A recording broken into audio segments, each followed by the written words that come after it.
number 50, and today we will more than that. So now let's move to the question paper of 2019.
Okay, is my screen visible to everyone and I'm audible to everyone?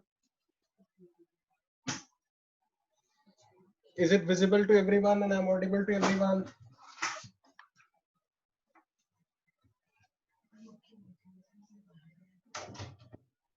Okay, now let's move to the question number 51.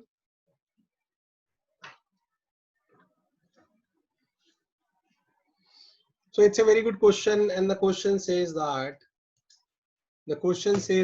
above the Earth's surface, 90% of the total atmospheric mass confined within first. So kindly make this point clear with your brain that it is asking 90% of the total atmospheric mass, right? Within how many kilometers? So let's see some of the literature first about this, right? So if you go about the atmosphere and make few statements, so you can see here that 50% of the mass of the atmosphere lies within 5.5 kilometer sea level, 90% within about 16 kilometers, right? Here it is given within about 16 kilometers, and then 99.9% is less than below 49 kilometers or 50 kilometers, right? This is one of the information which one has to note down. Then the second thing is, yeah. 90% is between 16 to 20 kilometer and 97% within 30 kilometer. I agree with that, depending upon the options, right? Here you can see this have been 50% below than this much kilometer, 90% is less than equal to 60 to 20 kilometer, then this much is around below than 100 kilometer, or like you say 30 to 40 kilometer is general answer here, right? Less than 30 kilometers. So now let's go back to the question. So now here it is coming. So 5 kilometer cannot be the option, because here the 50 kilometers, 50% of the atmosphere lies. Then 10 kilometer cannot be an option, right? 10 kilometer cannot be an option, right? For the 30 kilometer, 99.9% or 99.9% of the atmosphere lies. So the only option is 16 to 20 kilometers. So here we will take 20 kilometer as the correct answer. So 90%, 16 to 20 kilometer. 90% of the atmosphere Lies within 16 to 20 kilometers is the correct answer.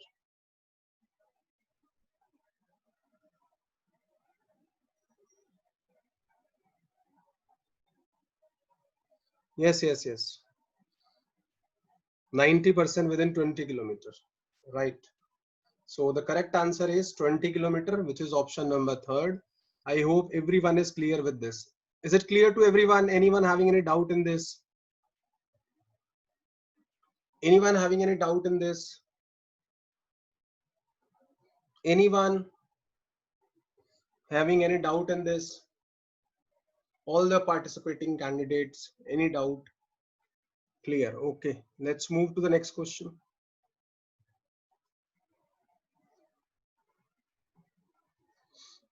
Now let's move to the next question, which is question number 52.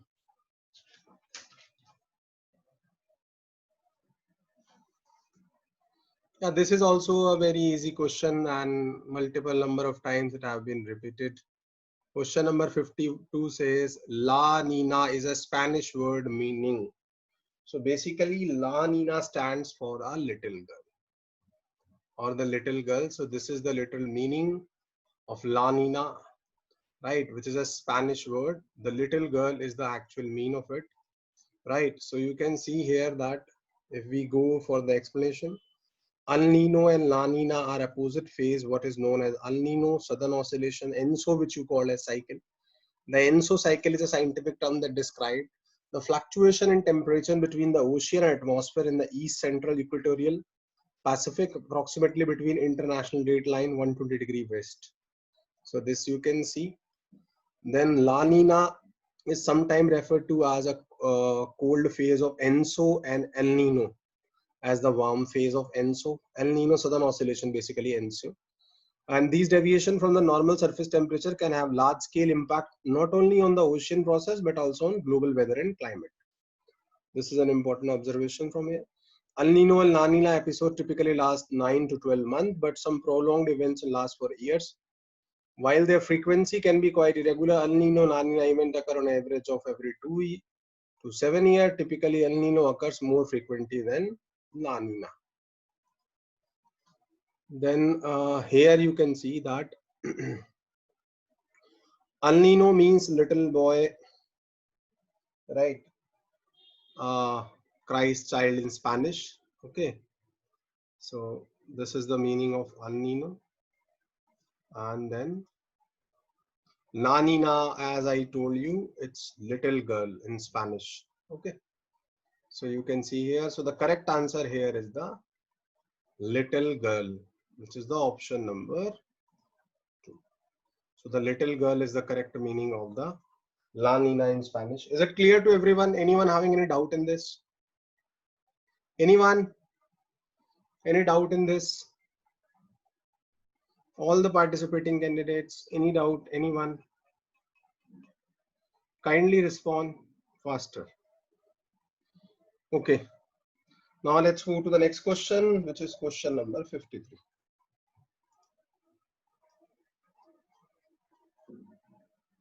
It's basically an assertion reason question, as you can see, question number 53. Right, it says that aluminum chloride is a good coagulant for treatment of raw water. Absolutely true, AlCl3. It's a good coagulant because we have Al3 plus 3Cl minus. Then it says that both the colloidal particle and the aluminum ions are positively charged. That is absolutely wrong. They cannot be same in nature.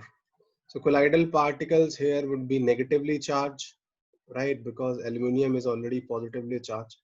So they would be negative in nature, which have been wrongly said here that both of them are positively charged. So this statement is wrong. So the first statement is correct and the second is wrong. So that's why third is the correct answer. A is true, but R is false. So third is the correct answer because guys, see the colloids here will be negatively charged. Colloid negative, aluminum here positive, they cause coagulation. Or you can say that the colloidal particles, and this is oppositely charged according to Hardy-Schweitzer rule.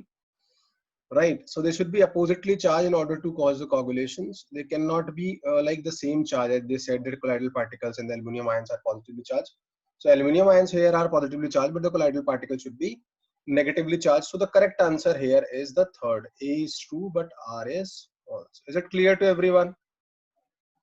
Is it clear to everyone? Anyone having any doubt in this? A is true and R is false. For question number 53. Is it clear to everyone?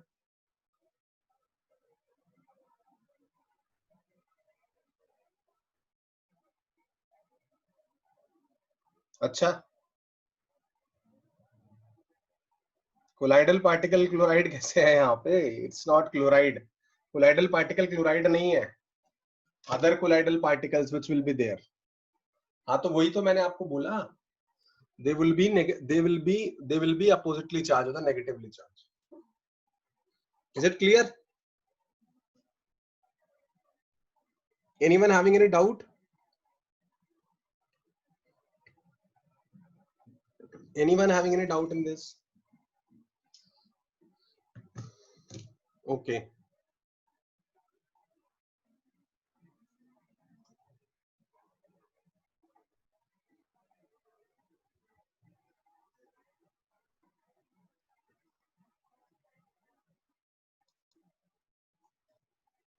Now let's move to the next question, which is question number 54.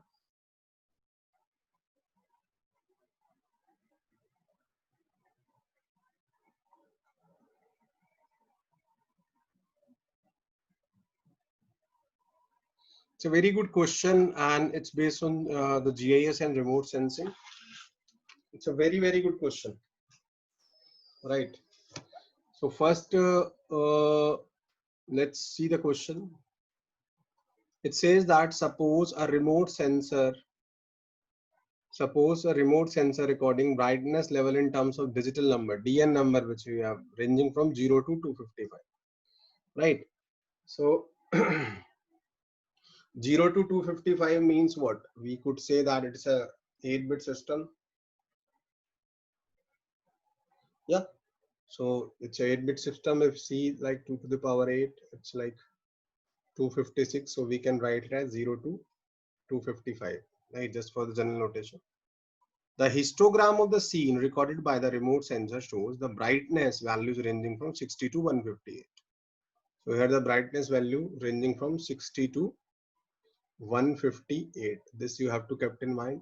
A researcher want to apply the linear contrast stretch to all the pixels in the scene if dn dash represent the transform brightness, जो improve करने के बाद मिलेगा आपको, of a pixel of the dn represent its recorded brightness level, which of the following expression would be most appropriate? So it's a very easy question. First, let's understand that what do you mean by this linear contrast stretch, or like transform, how we the transform brightness level, how we can do that. So let's understand this. So now let's first see the theory of this. So many image processing analysis techniques have been developed to aid the interpretation of remote sensing image and to extract as much as information as possible from the image. The choice of specific technique or algorithm to use depends upon the goal of each individual project. Image processing procedures can be divided into 3 broad categories. So we have 3 broad categories of this, right? Image, we have image restoration, image enhancement, information extraction for better visualization, and information extraction enhancement of images required. So these are basically improving the quality of the image. Then we have histogram. The histogram is a graphical representation of DN value on a pixel and occurrence of the pixel having the DN value frequency in an image. From histogram of an image, the contrast of an image can be understood, and the low contrast image, the radiometric differences of different and DN values are less, and in the high contrast image, the radiometric difference in the difference of DN values are high. So if you have high contrast, then the radiometric differences are high, as you can see here.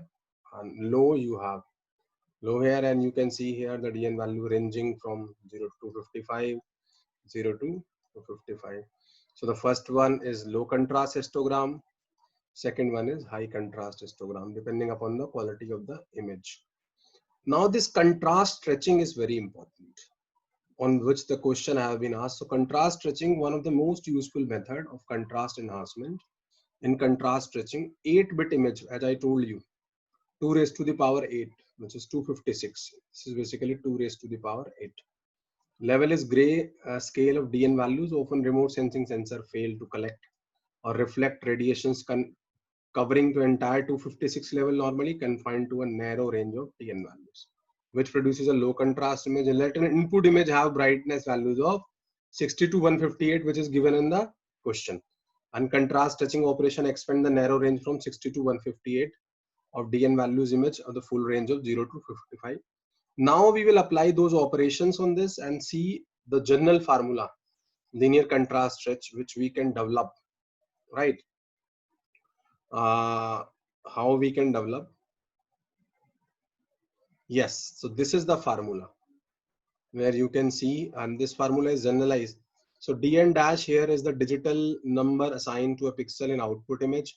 Dn is the original digital number of the pixel in input image. Minimum is the minimum value of input image to be assigned to a value of 0 to input image, 60 in the example which have been asked, right? And maximize the maximum value to be assigned up to 255, it is there output image, and 158 in the above image. So it is very simple, like if you say dn dash is equal to, so if I will say it is a dn, and what is the minimum as given in the question, it is values ranging from, right? So the histogram recorded, histogram of the scene recorded by the remote sensing sensor shows a brightness value ranging from minimum kitna hai usme 60 hai, and then we have maximum here. So you can see maximize here. So maxima kitna hai usme, maxima is how much, 158 in that case, right? Minus minimize 60 and into 255. So this is the solution, that dn minus 60 divided by 158 minus 60, 158 minus 60 into 255. You can do it for a general, depending upon what range they give you, right? If let us suppose they give you minima as x and maxima as y, if they give you minima as x and maxima as y, then you will show dn minus x, because if they give minima as x and maxima as y, y minus x into 255. So it's a general thing. You can apply all any of the data, but in the question, according to the question, we can see. Let's go back to the question. So you can see here, it's a very easy question, and you can see here the dn dash is equal to dn minus minima was 60. So 60 have been put here. Then maxima was 158. 158 is the maxima. Then minima 60 into 255, which is the dn 0 to 255, na 8-bit system, 2 to the power 8, 256, or can be written as 0 to 255. So 255 is here. So fourth is the correct answer. Is it clear to everyone? Is question number 54 clear to everyone? Anyone having any doubt in question number 54? Any of the participant, any doubt? Kindly respond faster. Any doubt, anyone? Any doubt? Okay. Thank you. Now let's go back to question number 55.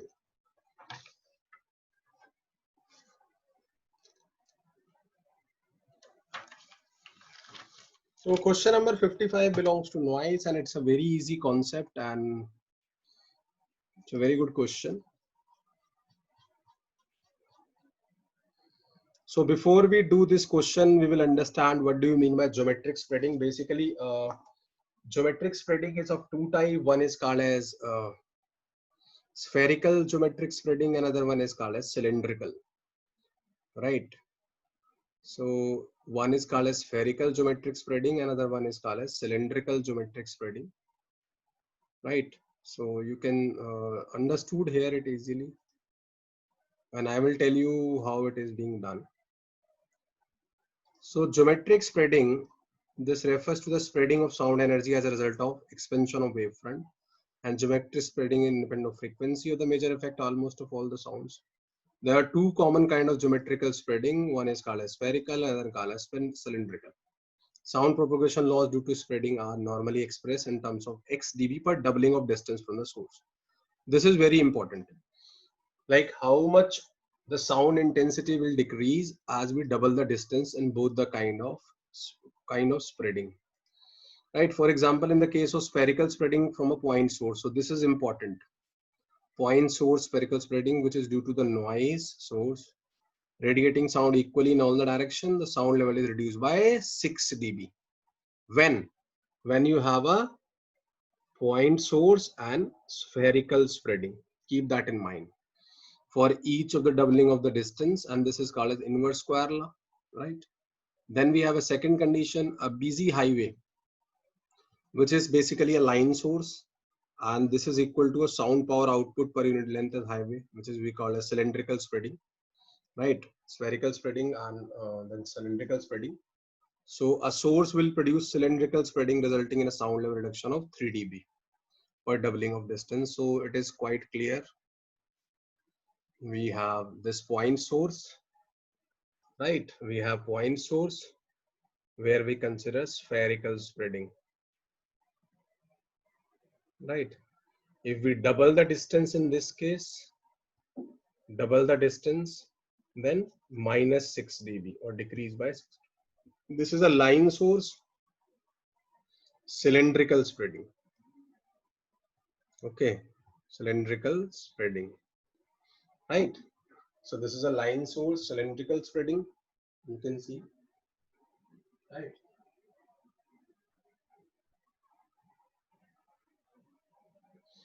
And then minus 3 dB per doubling of distance. Per doubling of distance. So that is the very simple case, and these two cases have been generally asked in the exam, right? Then this is the general formula, like the inverse square law, you can see that. And now let's move back to the question after reading. So now you can understand the question. Sound emitted line source. So by reading the line source, you should understand that it is asking about cylindrical spreading. Okay. So it is asking about cylindrical spreading. Okay. So if it is asking about the cylindrical spreading, it is a linear source as a result of cylindrical geometrical spreading. So as you double the distance in this case, doubling the distance, minus 3 dB will be there. So first is the correct answer in this case, because it is the linear source and cylindrical spreading. Is it clear to everyone? So first is the correct answer for 55. Is it clear to everyone? Anyone having any doubt? All the participants, any doubt, anyone? Okay. If it is clear, now let's move back to the next question, question number 56.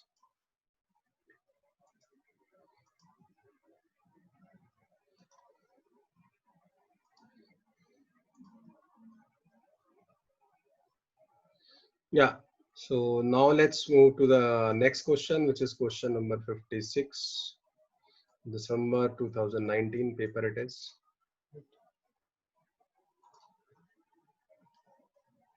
So if you see question number 56, you can see here that they are saying that the landscape used by the wild animals for their movement between forest patches. So the landscape used by the wild animals for their movement between the forest patches. So this question has been repeatedly asked. This is basically a definition of wildlife corridor. So first is the correct answer, but now we will see the detailed explanation of this. That the landscape which is used by the animals for their movement between the forest patches, right? This is wildlife corridor. So, but we will see the detailed explanation about this. So you can see here a wildlife corridor is a habitat corridor, or a green corridor is an area of habitat connecting wildlife population separated by human activity or structures such as road development or logging, and this allows an exchange of individual between populations and which will help in preventing the negative effects of inbreeding and reduced genetic diversity by genetic drift, and that often occur within isolated population. Corridor may also help facilitate the re-establishment of population that have been reduced or eliminated due to random events such as fires or disease. So you can see that wildlife corridors are potentially there, and then you can see that corridors, about the corridors, you can see what are the hypotheses that the corridors, if you see, individuals should move along or within structures self-similar landscape, including polygon or linear feature, and this is a corridor movement. So wildlife corridor is the correct answer, right? Hope it is clear to everyone. Now let's move. Is anyone having any doubt in question number 56? Question number 56, any of the participants, any doubt? If you have any doubt, you can let me know. Anyone having any doubt in question number 56? Anyone?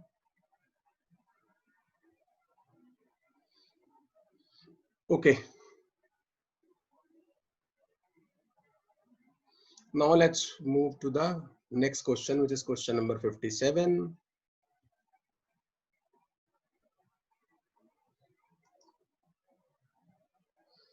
Now we will move to the question number 57, which is a very easy question and is basically a repeated question, right? So here in this question 57, they are saying, consider the following changes with regard to dissolution of ammonia into water. So keep that in mind. We are having ammonia gas, okay, and we have water where we are dissolving it, and it is saying the solubility of ammonia would increase by which of the above changes. So first we have to see that we are dissolving ammonia into liquid, which is water. The solubility of a gases into liquid is basically, you can see that whenever you talk about the solubility of a gas into a liquid, so it is inversely proportional to temperature, right? It is inversely proportional to temperature when you talk about the solubility of a gas into liquid. Then it is inversely proportional to temperature, means lesser the temperature, more is the solubility, more the temperature, lesser is the solubility. And it have been asked that would increase by which of the, so we have to increase the solubility according to the statement. So first statement, increase in temperature, so which will be completely wrong. And if you increase the temperature, solubility will decrease. So this could not be the right thing to increase the solubility. The first statement is wrong. Second statement, decrease in the pH of the solution. So kindly note that it will decrease the pH of the solution. So solution will become highly acidic and the H plus ion will be more, right? H plus ion will be more, and ammonia can easily getting dissolved in that, right? Easily getting dissolved into that. So this is the correct, and this is the supporting statement. The decrease in the pH of the solution will lead to more solubility of the ammonia. Then third thing is increase in the partial pressure of ammonia. This is well evident that partial pressure is directly proportional to solubility, right? You can see that the solubility is equal to Kh into chi. So partial pressure, right? Partial pressure is directly proportional, or we can say by the like Henry's law, right? So Henry's law is equal to Kh into C. So if you see by this also, then also this statement will also be true. So B and C is correct, and we will see the explanation why these are correct. So B and C is the correct answer for this question. Except the first, both the other things will increase the solubility. So for this question, B and C is the only correct thing. So third is the correct answer. We will see more details about this, how the solubility is getting affected.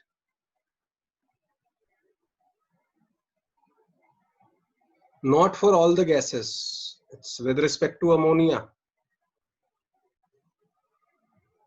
Phala, it is for ammonia. Correct. It is written. Right. Now let's see.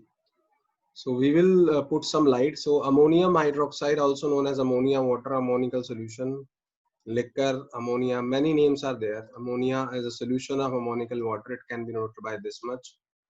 Although the name ammonium hydroxide suggests alkali, it is actually impossible to isolate sample of this much. Do not account for the significance or total amount of ammonia. So we will see what all the supporting. So you can see here the effect of the pH and temperature on the distribution of ammonia and ammonia in the water solubility. So you can see here that at lower pH we have more percentage of ammonia, like 60% or 80%, right? And at higher pH we have decreasing stuff of that, and at higher temperature we have less solubility, and at lower pH we have more solubility. So solubility, as I told you, definitely the solubility of the maximum quantity of solute that can be dissolved in certain solvent or quantity of solution, or pressure.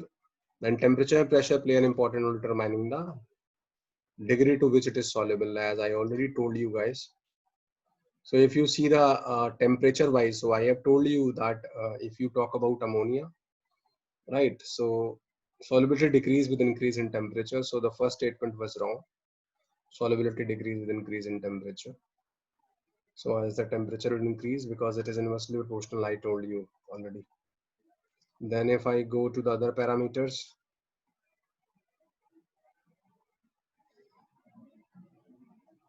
yeah, if you see here ammonia, and if you see the ammonia, the temperature is increasing, the solubility is decreasing. So this line representing ammonia. You can see here, this is the line for ammonia. So you can see here, right, as we are moving towards more temperature, the solubility is declining sharply. So one can correlate here, right? Then already I told you that with increase in partial pressure it will increase, and with decrease in pH it will increase. So basically the second and third statement is correct. Hope it is clear to everyone. Anyone having any doubt in this question?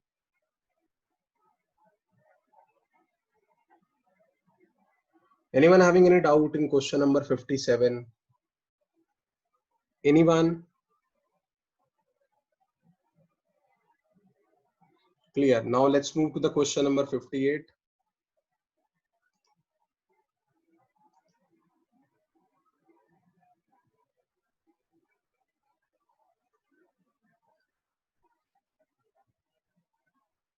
So now let's talk about question number 58. This is a question basically from ecology, right? Question number 58 is a question from ecology.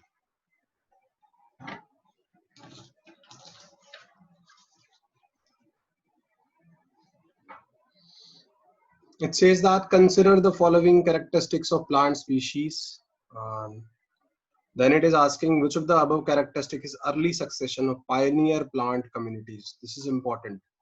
That it is asking which is the characteristics of early succession, right? And pioneer species, right? So early successional and pioneer species. So you can see that small size, right? And production of large number of easily dispersed seed. These are the two characteristics which is shown by the early successional of pioneer plant community. So A and D is the correct answer. Long lifespan will not be there. Low rate of growth will not be there. The small size and production of large number of early dispersed seeds. Why? Because we have two strategies. One is referred to as K strategies, another one is referred to as R strategies. So now let's discuss first about the R people, which are like generally okay. So you can see here, like we have given a comparative account. So number of offspring, if you see, right, high in R and low in K, and basically the pioneer ones were like R supported. So you can see that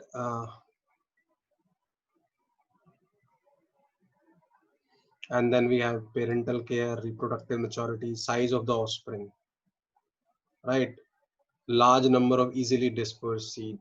So small, yeah, large, right? So you can see the comparison, right? So size of this offspring is small, right? So you can see in R we have small, right? Then production of large number of easily dispersed seed. So large reproduction rate, right? So large reproduction rate, number of offspring, which you can say that is high. So it is will be R. So it is basically in the case of the pioneer, we can go earlier also. So here you can read. So on one extreme are the species that are highly R selected. R is for the reproduction, right? So like small size and production of large number of easily dispersed seeds. Such species puts only a small investment resources onto each offspring, but produces a many such low effort babies. Such species are also generally not very invested in protecting or rearing these young ones. Often the eggs are fertilized and dispersed. The benefit of this strategy is that if resources are limited, unpredictable, you can still produce some young ones. However, each of these young have high probability to mortality and does not benefit from the protection or nurturing of capturing parent or are selected rapidly and tends to be found in less competitive, low quality environment. Although not always the case, R selection is more common among small animals with short lifespan, right? So small size, right, and short lifespan, large number of easily dispersed seed, and frequency non-overlapping generation. The young tend to be precocial, rapidly maturing, and develop early independence. So basically, in the case of pioneer or earlier plant community, this behavior is seen. That's why we choose A as well as D. So here the two choices are small size because we are going for pioneer plant communities. So small size and production of large number of easily dispersed seed. So A and D. So D is the correct answer, or fourth is the correct answer, A and D for question number 58. Anyone having any issue, any of the participant? Anyone having any doubt in this question? Okay. Thank you. If it is clear, now let's move to the next question. Most of you, those who have studied the literature well, they might not get any of the issue because almost everything being covered in your literature. But still, if you have any issue, we can.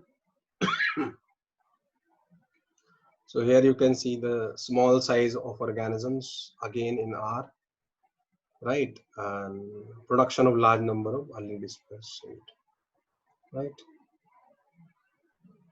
Many offspring, large offspring, right? So you can see there. All the descriptions are given. Next question, question number 59, which is basically a statistics based question. So question number 59, which is basically a statistics based question. And it's a very good question which have been asked from a combined mean, right? So combined mean is the topic from where it have been asked. So now let's see what the question says, that mean marks of 200 students in statistics are 47. And the mean marks of top 25% student are 72 and the bottom 25% student are 25. Which of the following are the mean marks of the remaining student? So it's a very simple question. Basically, we divided the whole group into three categories, where we have total mean of the total group, right? So mean marks of the 200 student is 47, and then mean marks of top 25% is 72, and the bottom 25% is 25, and we have to find out the mean marks of the remaining students. So let's we can see this problem like this. Let us suppose if we see that the combined mean of the 200 student, let the combined mean be x13, and that is 47, which is given here, right?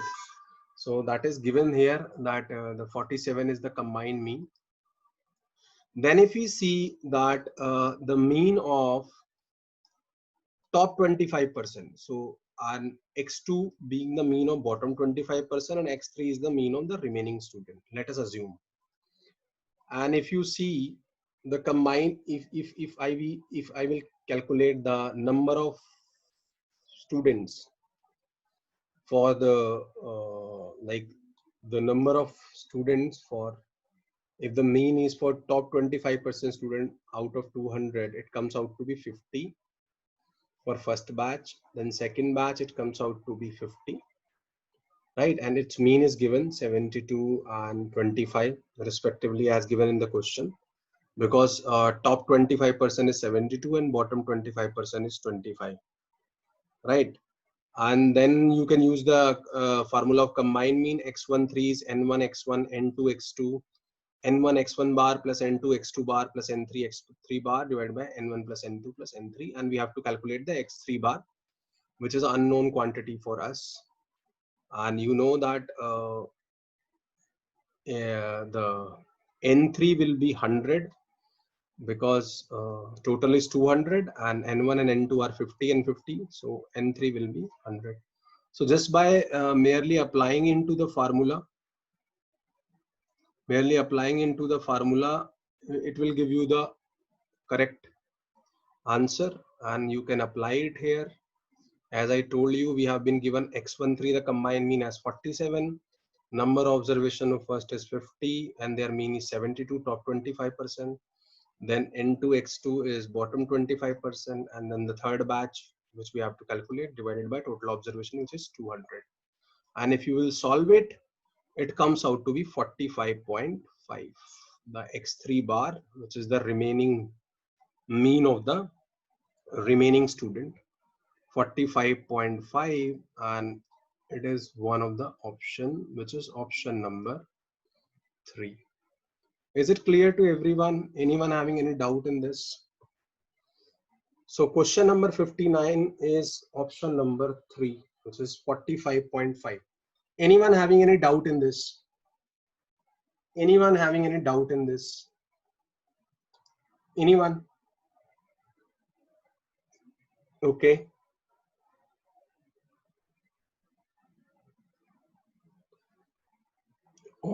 All the participants are clear about this question. So now let's move to the next question, which is question number 60. Question number 60.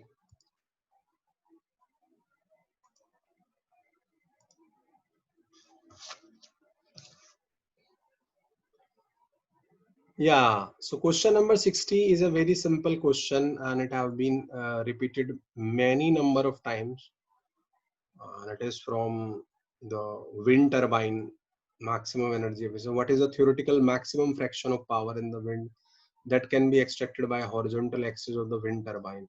So it have been asked many number of time, and the maximum value of KCP is 0.59. You can say it is 16 by 27. You can say it is 59%. So one of the same thing. So 59% is the correct answer here. I hope it is clear to everyone, or anyone having any doubt in this. Yeah, so it is basically from the Bates limit. So Bates law indicate maximum power that can be extracted wind independent of the design of the wind turbine in open flow. And you can see here the law is derived from the principle of conservation of mass and momentum of airstream flowing through idealized actuated disk and extract the energy from the wind. And according to Bates law, no turbine can capture more than 16 by 27. You can say 59.3, or you can say 0.593. It is also called as Bates limit, right? And this is the question which have been asked, and multiple times it have been asked in the different forms. So it's a very easy question, and the correct answer is 59%. Is it clear to everyone? Question number 60. Second is the correct option. Okay. Question number 60. Second is the correct option.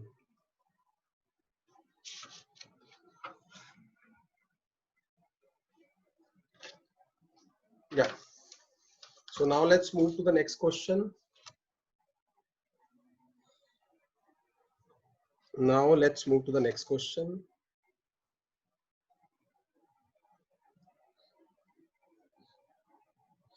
which is question number 61.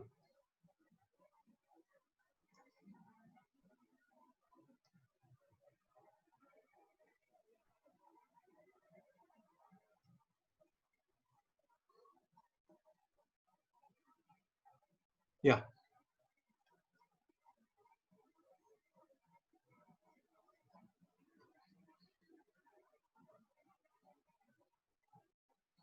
So here you can see the question number 61. It says that as per the Coastal Regulation Zone CRZ notification 1991, CRZ1, Coastal Regulatory Zone, right? One, include which of the following activities or which of the following zone CRZ1 में कौन कौन include है? CRZ1 means that the first priority has been given to them, and in this we have eco-sensitive zone or ecologically sensitive zones, which are more having more attention from biodiversity point of view. And then we have intertidal zone, right? So A and C are the part of, right? Correct answer from the option given below. So A and C are the only thing which are there in CRZ1. So fourth is the correct answer, right? So fishing zone and development zone are not a part of CRZ1. Only eco-sensitive zone, as I told you, eco-sensitive zone and intertidal zone are the part of CRZ1. We will see the detailed explanation of this. So you can see here that we have coastal area classification and development regulation, classification of coastal regulation zone, where for regulation, yeah, this is the category CRZ1, right? So category CRZ1, area that ecologically sensitive importance, such as national parks, marine parks, sanctuaries. I told you, ecologically sensitive area, reserve forest, wildlife habitat, mangroves, central closed breeding and swamping, pond fish, marine life, etc. So this is the one which is there. And then we area between low tide and the high tide line. So this is the one, right? So intertidal zone are there and the eco-sensitive zone were there. So hope this question is clear to everyone. Question number 61 is clear to everyone. Is it clear to everyone? Question number 61. Anyone having any doubt in this? Anyone having any doubt in question number 61? Intertidal zone I have explained you, between low tide and high tide. Is it clear to everyone?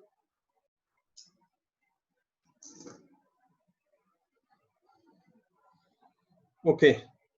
So if it is clear, then we will take a break here for some 15-20 minutes and then we will resume. So I will see you guys at 1:45, right? And we will resume ahead of it. Okay. So see you guys at 1:45, just after like 20 minutes, right?